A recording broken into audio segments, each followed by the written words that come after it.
Hello Kiranmay, ఎలా ఉన్నావు? బాధపడుతూ ఉన్నాను. అదేంటమ్మా, దేనికోసం బాధపడుతున్నావు? ఇలాంటి కుశల ప్రశ్నలు అడగడం కోసమేనా మీరు నాకు ఫోన్ చేసింది?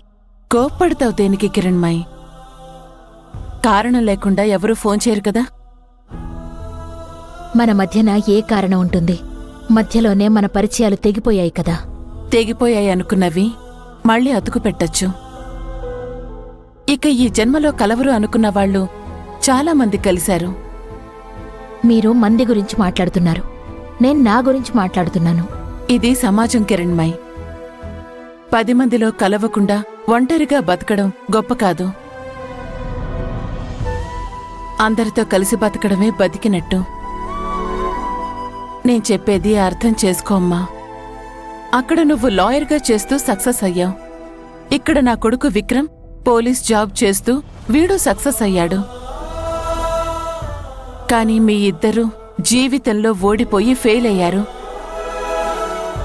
జ్ఞానం ఉండి సంస్కారం ఉండి జీవితంలో ఓటమి పాలైన బతుకుతున్నారు. ఇది కరెక్టేనా? ఇది మీ ఇద్దరికీ మంచి అనిపిస్తుందా? అందరి తలరాతలు రాసేది ఆ బ్రహ్మ అయితే, నా నుదిటి రాత రాసింది మాత్రం మీ కొడుకు విక్రమ్.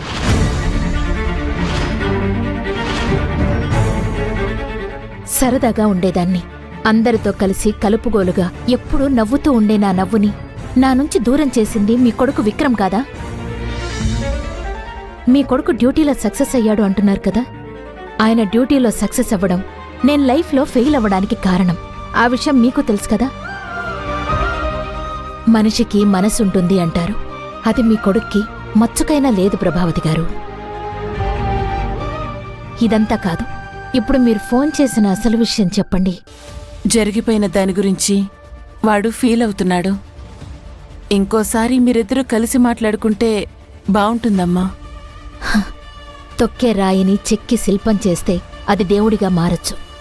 ఇలా డ్యూటీ అంటూ మనుషుల ఎమోషన్స్ను కూడా మర్చిపోయే మీ కొడుకు ఎన్నటికీ మనిషి అవ్వడు. మీరు ఈ విషయం గురించి అయితే మనిద్దరి మధ్య మాటలు ఇవే చివరివైతే బావుంటుంది. ఇంత కఠినంగా ఎలా మాట్లాడాలనిపిస్తుందమ్మా? ప్రపంచంలో ఏ ఆడది కూడా తనకు తానుగా ఒంటరిగా బ్రతకాలని కోరుకోదు. కాని నేను ఒంటరి జీవితాన్ని భారంగా ఘోరంగా అనుభవిస్తున్నాను. అందుకే నా మాటల్లో కఠినత్వం ఉంటుంది. వాడి తల్లికి అడుగుతున్నాను, వాణ్ణి క్షమించమ్మా. క్షమించను. దయచేసి మీకు మళ్ళీ చెప్తున్నాను, మీరు ఈ టాపిక్ కోసమే అయితే ఇంకోసారి నాకు ఫోన్ చెయ్యొద్దు. కిరణ్మయ్,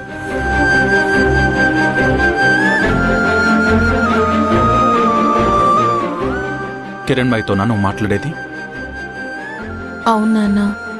తను మారదు. మారే మనుషులు వేరే తీరుగా ఉంటారు.